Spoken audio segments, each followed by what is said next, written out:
నిన్న విశాఖపట్నంలో జరిగిన ఎల్ఎస్జీ వర్సెస్ డీసీ మ్యాచ్ ఒక ఉత్కంఠభరితమైన ఆటగా నిలిచింది. ఈ మ్యాచ్లో గేమ్ చేంజర్ ఎవరు అని అడిగినప్పుడు అశుతోష్ శర్మ అని అనిపించింది.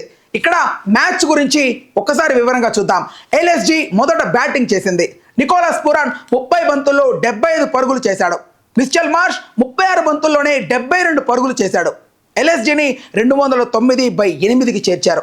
డీసీకి 210 పరుగులు కావాలి, కానీ డీసీ ప్రారంభంలోనే 7 పరుగులకే 3 వికెట్లు కోల్పోయింది.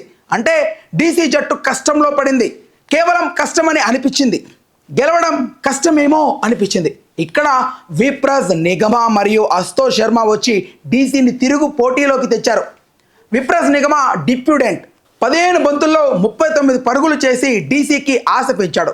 కానీ చివరి వరకు నిలిచి గెలిపించిన వాడు అశుతోష్ శర్మ. అతను 31 బంతుల్లో 66 పరుగులు చేశాడు మరియు చివరి ఓవర్లో 6 పరుగులు కావాల్సిన సమయంలో ఒక 6 కొట్టి డీసీని 211/9కి చేర్చి ఒక వికెట్ తేడాతో గెలిపించాడు. ఓవరాల్గా ఒక్క ముక్కలో చెప్పాలంటే డీసీ టీంకి గెలిపించిన hero Ashutosh Sharma. LSG 209 runs score చేసింది. డీసీకి 210 రన్స్ కావాలి. డీసీ స్టార్టింగ్లో 3 వికెట్స్ లాస్ చేసింది జస్ట్ 7 రన్స్లోనే. దెన్ అశుతోష్ వచ్చాడు, బ్యాట్తో బాల్ని మెరుపులు తెప్పించాడు. 66 రన్స్ స్కోర్ చేశాడు. లాస్ట్ ఓవర్లో 6 రన్స్ కావాలి. అశుతోష్ శర్మ 6 రన్స్ కొట్టాడు, గెలిపించాడు. So Ashutosh Sharma is the game changer. So మీరేమనుకుంటున్నారు ఖచ్చితంగా కామెంట్ సెక్షన్లో చెప్పండి.